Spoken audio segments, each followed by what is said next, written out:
Hello' guys, মোৰ আন এটা ভিডিঅ'লৈ আপোনালোকক স্বাগতম জনালোঁ। তো আজি যিটো শিলিগুৰিৰ পৰা বিদায় ল'ম, তো সেইকাৰণে অকণমান দেখাই লৈ যাওঁ। শিলিগুৰি মানে গৈছিলোঁ গাড়ী খবৰ ল'বৰ কাৰণে, গাড়ী খবৰ লৈ আহি আছোঁ। তো আগত আপোনালোকক দেখাই আছোঁ, চাই থাকক ভিডিঅ'টো কণ্টিনিউ। তো গাইজ গৈ আছিল, এইটো হ'ল দাৰ্জিলিং মোৰ, তো কি মজা লাগিছে। তো গাইজ এইটো দাৰ্জিলিং যোৱা ৰাস্তা, চাওকচোন কি সুন্দৰ এইটো দাৰ্জিলিং ৰোড। তো ইয়াৰ পৰা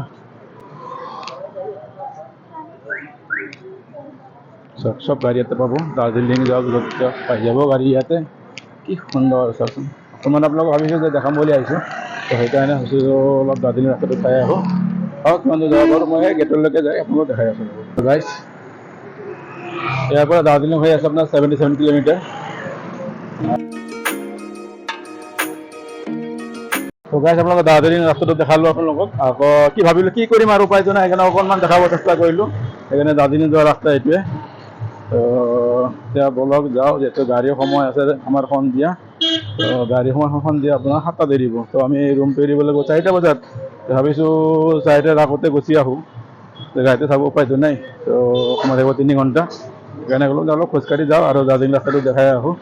সেইখিনি আৰু এইটো ৰোড দাৰ্জিলিং সুন্দৰ। কিছুমান আহিছে আৰু দাৰ্জিলিঙৰ পৰা গৈ আছে গাইজ। তো দাৰ্জিলিং যোৱা সময়খিনি আছে।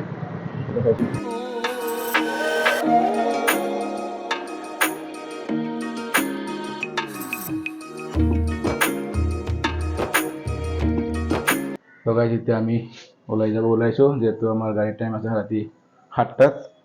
ৰুম ক্লিয়াৰ নেকি, আমি এতিয়া যাবলৈ ওলাইছোঁ আৰু পুৰা ৰুম ক্লিয়াৰ, বেগ ৰেডি, খুৰাৰ বেগ আৰু মোৰ বেগ চব ৰেডি। এইটোৱে আছে ৰুম, আৰু ৰুমটোক বাই বাই টাটা নাই খুৰা ৰেডি। ঠিক আছে বলক, ৰাস্তাত লগ পাই আছোঁ। তো গাইজ আমি ল'লোঁ এটা পিলপিলি টোটো ল'লোঁ। টোটো লৈ এতিয়া আমি গৈ আছোঁ আৰু বাছলৈকে গৈ আছোঁ। ইয়াৰ পৰা বেছি দূৰ নহয়, ভাড়া ল'ব 40 টকা দুজনৰ। খোজকাঢ়ি যাব পাৰি। ৰাতিপুৱা মই খোজকাঢ়ি গৈছিলোঁ, আপোনালোকক দেখাইছোঁ যিটো। খুৰাৰ কাৰণে অসুবিধা হ'ল, সেইকাৰণে কি হৈছে টোটো লৈছে আৰু।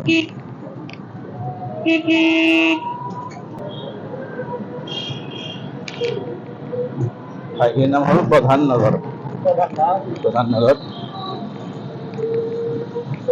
পৰা গৈ আছোঁ আমি ছুপাৰ মাৰ্কেট।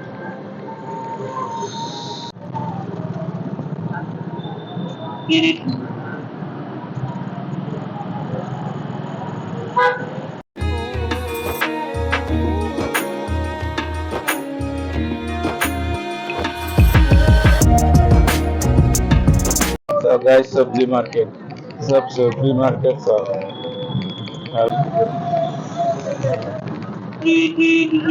गाड़ी बास এইটো হ'ল ছুপাৰ মাৰ্কেট। এইটো আমাৰ তাৰে দ্বীপ গুৱাহাটীতে বাছ এই ইয়াৰ পৰা দেখো হা, গাড়ীখন পাই গ'লো, নামিব লগা হৈ গ'ল।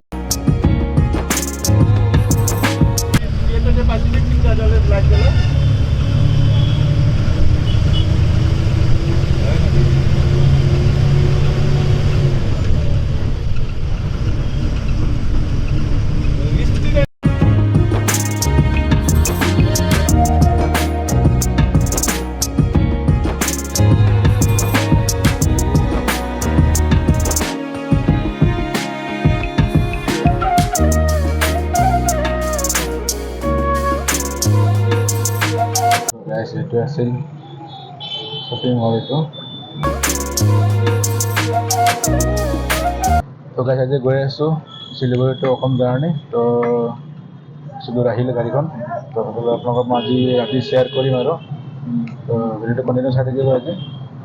তো দিনত দেখালোঁ আপোনালোকক দাৰ্জিলিং যোৱা ৰাস্তা, কলকাতা যোৱা ৰাস্তা দেখালোঁ আপোনালোকক। নিশ্চয় আপোনালোকে চিনি পাই তথাপিও মই আকৌ দেখাব চেষ্টা কৰিলোঁ।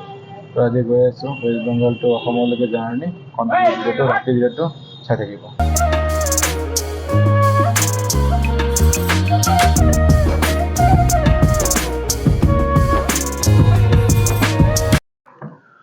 তো গাইজ আপোনালোকৰ শিলিগুৰিৰ পৰা আহিলোঁ, আহি পিছত ইয়াতে এটা ধাবাত ৰখিল, মানে আলিপুৰতে ধাবাতে ৰখাল ভাত খাবৰ কাৰণে ৰাতি। তো হোটেলটো আছিল বিশ্বজিৎ হোটেল। তো ইয়াতে ৰখিছে জানক ভাত খাই লওঁ পিছত ভাত খোৱা লগ পাই আছোঁ তো গাইছ আহি গ'ল খানা মজা চব্জি বনাই চব্জি দালি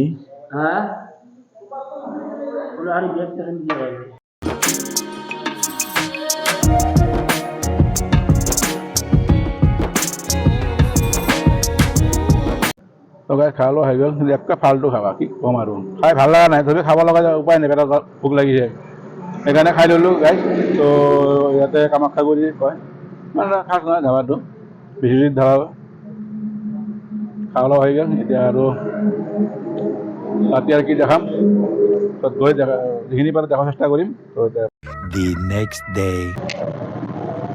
হেল্ল' গাইছ যিহেতু কালি মই আহি আছিলোঁ শিলিগুৰিত নিশ্চয় আপোনালোকৰ ভিডিঅ'টো দেখাই আছিলোঁ তো কি হ'ল আপোনাৰ দুখৰ কথা সেই নাইট চুপাৰটোত মানে কি হ'ল মাল আনিছিল বেছি তো কাজলগাঁৱত এই গাড়ীখন এমবিআই ধৰিল ধৰাৰ কাৰণে ৰাতিটো সেই গাড়ীত থাকিল লেকিন আপোনাৰ ভিডিঅ'টো নেদেখালোঁ ৰাতি আপোনালোকক তো এতিয়া আকৌ সেনেকৈ টেম্পুত আহি আছোঁ টেম্পুত আৰু আহি এতিয়া আৰু উপায় নাই 3টা টেম্পু পাৰ হৈ বঙাইগাঁও পাৰ হ'লোঁ বঙাইগাঁও পাৰ হৈ ঘৰলৈ গৈ চালোঁ আগত পাওঁ ধুবুৰী বাছৰ পৰা ঘৰলৈ যাম কমপ্লিট দেখাই থাকিম ভিডিঅ'টো পুৰা চাই থাকিব তো ভাইজানৰ টেম্পুত আহিছোঁ ভাইজান ধুনীয়া চলাই আছে ভাইজান দাদা ঘৰ ক'ত চাপৰত না কোৱা ভাইজানৰ ঘৰ চাপৰ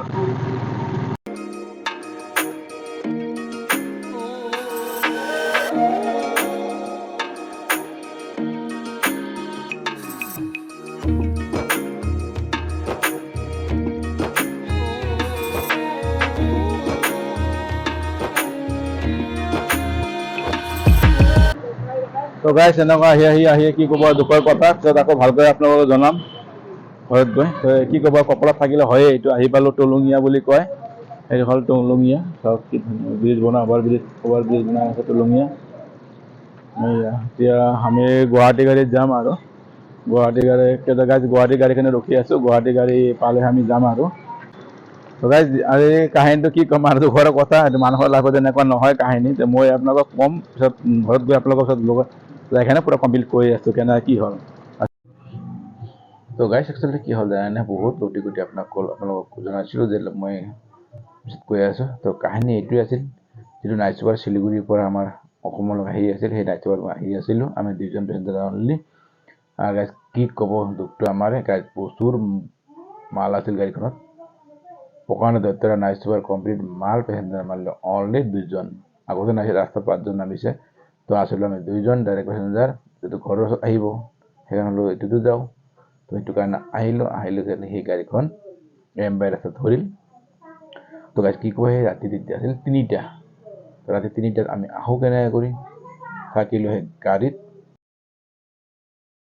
থাকি ৰাতিপুৱা আমি গাড়ীৰ পৰা নমি এতিয়া ওলাই আহিম চাওঁ যে গেটখন তালা মাৰা চাওক গাইছ কিমান লুটি তো সেই গেটখন তালা মাৰা আহোঁ কেনেকৈ গাইছ তো সেইকাৰণে অকণমান ৰখিব লগা হ'ল এমবিআই কেতিয়া আহে এমবিআই আহিল এমবিআই গেট খুলিল আমি দুজনে ওলালোঁ ওলাই এখানে খোজকাঢ়ি আহিলোঁ হাই ৰোড তো যেনে কষ্ট মষ্ট কৰি আহি ঘৰ পালোঁ পাই গা পা ধুই অকণমান খাই কথা নাই গাইছ কি কয় ডাইৰেক্ট বিছনাত গুচি গৈছোঁ বিছনাত টোপনি পৰা মানে উঠিবই নোৱাৰোঁ জাষ্ট কষ্ট কৰি উঠিলোঁ যিটো ভিডিঅ'টো ইন কৰা নাছিলোঁ তো সেইকাৰণে ভাবিলোঁ ভিডিঅ'টো ইন কৰিব লাগিব যে নাইট চুপাৰ অহা মানুহটো আকৌ টেম্পুত পাল টেম্পুৰ পৰা আকৌ বাছত আহি বাছটো দেখালোঁ এনেকৈ কৰি পিলপিলি হাবি যাবি এনেকৈ কৰি ঘৰত দেখালোঁ আপোনালোকতো নাজানো লিখিবৰ কাৰণে কি হ'ল সেইকাৰণে কৰি দিওঁ যেনে হওক গাইছ এইখিনি আছিল আজি গুটি ভিডিঅ'টো ভাল লাগিলে লাইক এটা কৰিব আৰু ইমান দূৰ চোৱাৰ কাৰণে বহুত ধন্যবাদ ঠিক আছে এনেকুৱা মৰম দি থাকিব তো নেক্সট ভিডিঅ'ত লগ পাম children take care and bye by